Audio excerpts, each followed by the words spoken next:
We made evidence-based investments to reduce recidivism, however, and the crime rate is at its lowest point since 1968.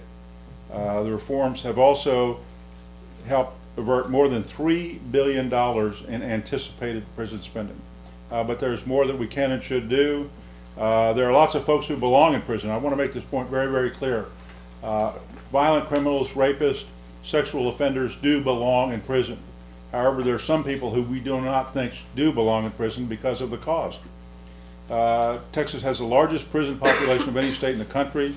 Nearly 145,000 people are incarcerated, and a significant percentage of those are low-level offenders, people who are held for violating parole or minor drug crimes.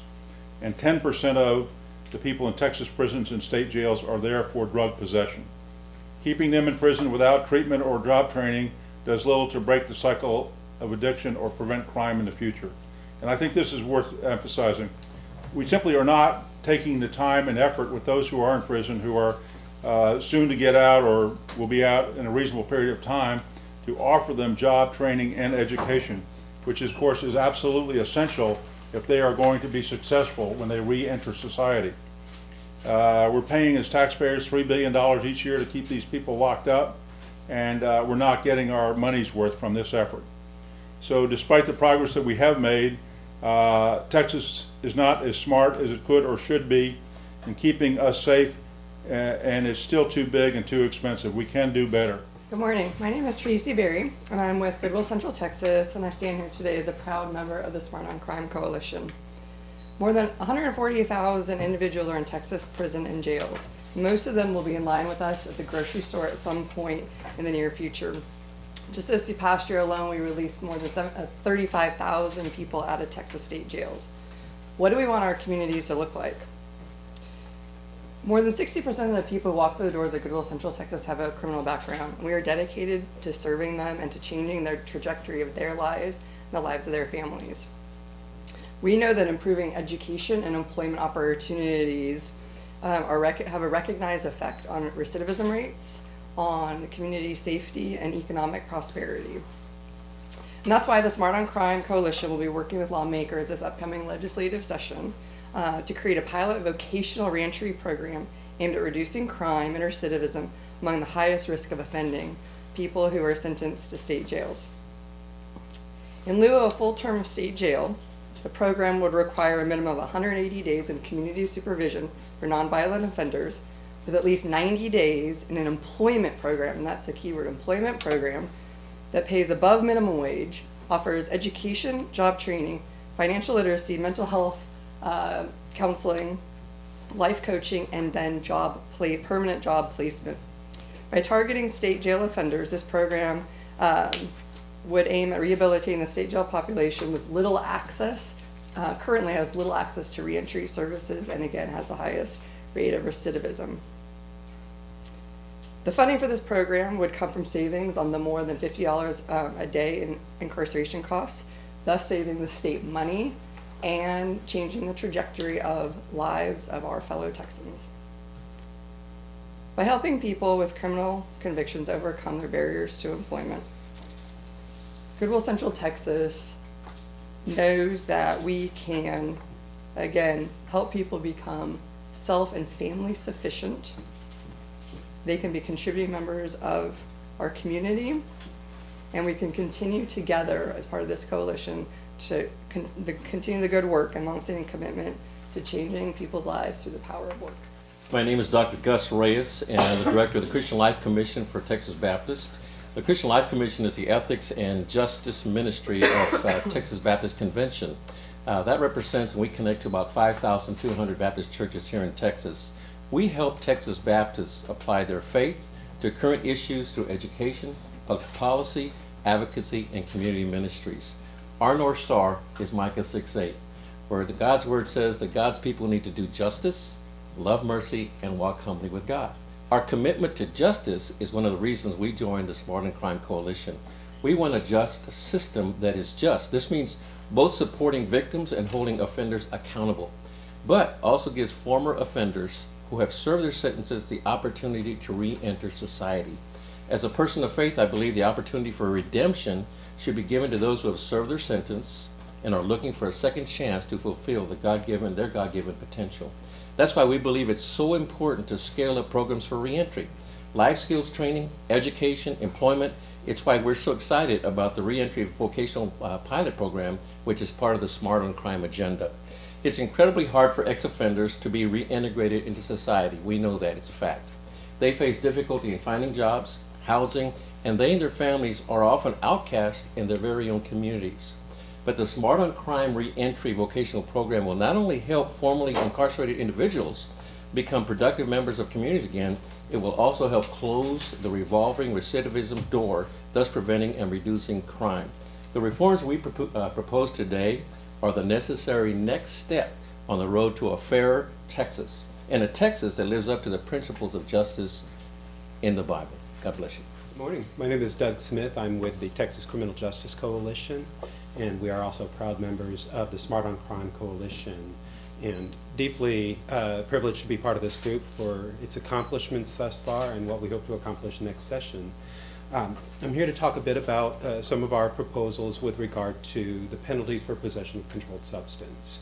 Last year, Texas sent 7,000 people to state jail facilities for possession of a controlled substance in amounts that are entirely consistent with personal use, less than 1 gram, which is about the size of a sugar packet. We did not send dealers or traffickers in, but people who were merely suffering from addiction. There is no evidence that harsh penalties will prevent someone from continuing to use drugs, and therefore it's no surprise then that of the 7,000 people or the thousands of people that we send to state jail each year, 62% of them will be rearrested within 3 years. That's largely because while they're in the state jail facility, they receive little to no treatment, no aftercare, and no community supervision once they return to the community. Texas can do better. We support lowering penalties for possession of controlled substance when it's an amount consistent with personal use, using the $63 million that we would save to increase treatment supports and increase community supervision so that people can be successful in the community. They can get on stable ground and find employment and housing. And they'll be relieved from some of the collateral consequences that come with felony convictions, which creates a permanent bar on full employment and housing opportunity. What we know is that treatment works. The National Institute of Drug Abuse has found that when people are sent to treatment versus into a jail facility, 40 to 60% are less likely to relapse, and there's a 40 to 60% less likelihood of future crime. Treatment reduces demand for drugs, it hurts drug suppliers, it prevents overdose, and allows police officers to focus on true threats to public safeties. We can do better. Texas can be smarter when it comes to criminal justice. We can't arrest our way out of addiction. I'm Jim Forbes with Prison Fellowship. We're located in 1,300 state and federal facilities across the United States, and we are proud to be working with this coalition, the Smart on Crime Coalition, and Texas lawmakers to raise the age of criminal responsibility in 2017. Adulthood usually means 18 years old. You can't vote, buy a lottery ticket, or join the military if you're younger than the age of 18. But in the state of Texas, it's one of 7 states that tries young people as adults for non-egregious crimes like breaking a curfew or just shoplifting. This is a staggering statistic. 83.4% of 17-year-olds arrested in Texas are detained for nonviolent and misdemeanor offenses. This has to stop. In Texas, if you commit a crime when you're 17, you're automatically prosecuted, sentenced, and imprisoned as an adult. We need to raise the age of criminal responsibility because research shows that raising the age prevents crime. And we're not saying that crime should not be punished. We're here to support proportional punishment so that the crime fits the punishment while keeping and restoring the dignity of all the people involved.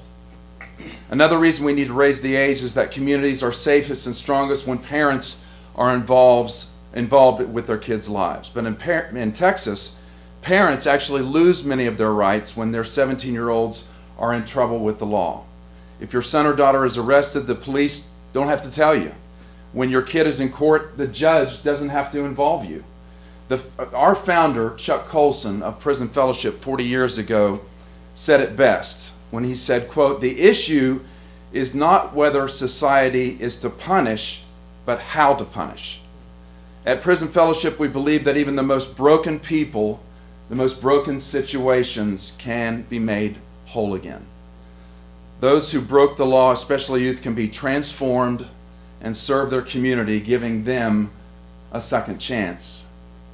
And my question as I wrap up today to you is, what person in this room has not been given a second chance? Thank you. Good morning.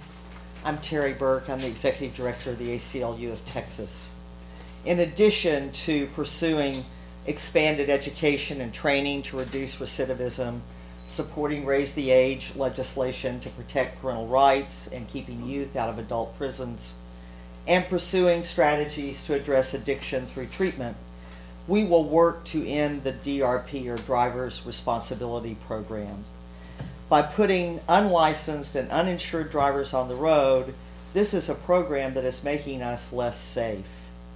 One of our staff attorneys just this morning told me a story about a woman who, because of DRP surcharges that had piled up over 10 years, was arrested while helping at the scene of a traffic accident simply because she couldn't pay her fines and couldn't escape the cycle that she had fallen into. In addition, we want to see cost-effective, safety-driven changes to our probation system, such as placing reasonable limits on time someone can serve for technical parole violations. It just doesn't make sense to send someone back to prison because they were tardy for their probation appointment. In Louisiana, they capped the time that someone could serve for such revocations of their parole. And when they did, recidivism declined and the taxpayers were saved literally millions of dollars. Texas can do the same. All of these changes that we are talking about today will build on the important changes lawmakers have made in Texas to our criminal justice system over the last many years. We all agree here that we can do better as a state. We can create safer neighborhoods, stronger communities, by ensuring that nonviolent offenders return to our communities as productive citizens. Thank you.